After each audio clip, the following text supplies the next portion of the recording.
Assalamualaikum warahmatullahi wabarakatuh. Selamat datang di channel Sagala Channel. Di sini saya mau menceritakan cerita lucu Abu Nawas, yaitu obat sulit tidur untuk Raja Harun al-Rasyid. Suatu malam, Raja Harun al-Rasyid kesulitan untuk tidur.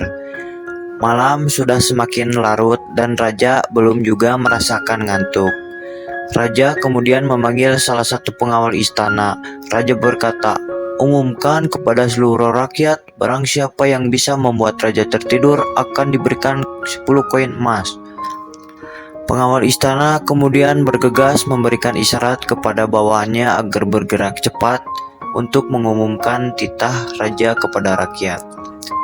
Setelah itu, datanglah dua orang yang kebetulan pada malam itu mendengar penjelasan dari pengawal istana. Mereka berminat untuk mengikuti sayembara.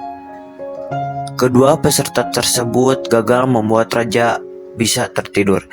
Cerita yang dibawakan dua peserta pertama justru malah membuat raja semakin sulit untuk tertidur. Hingga sampailah Abu Nawas yang menawarkan diri untuk mengikuti sayembara. Setelah dipersilakan, Abu Nawas mulai bercerita. "Baginda, dahulu ada seekor raja semut yang kurang kerjaan. Ia masuk ke kuping sebelah kanan seorang yang sedang tertidur. Keluar lagi, masuk lagi, keluar lagi, kemudian masuk ke kuping kiri, keluar lagi, masuk lagi, keluar lagi, masuk lagi, dan seterusnya." Raja kesal mendengar kisah yang dituturkan oleh Abu Nawas. Menurut Raja, cerita Abu Nawas tidak menarik dan membuat Raja merasa bosan, sehingga ia pun menguap dan memiringkan tubuhnya.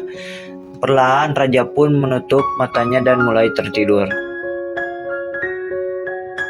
Pagi harinya, Abu Nawas masuk lagi ke istana dengan mengendarai kereta. 10 karung diangkat ke dalam kereta satu persatu. Penjaga pintu istana geleng-geleng kepala ketika kereta itu keluar pintu gerbang. Abu Nawas tertidur pulas di atas tumpukan karung emas dengan suara mendengkur yang keras. Mungkin segitu aja cerita kali ini. Buat kalian yang mau request cerita lain bisa ditulis di kolom komentar. Wassalamualaikum warahmatullahi wabarakatuh.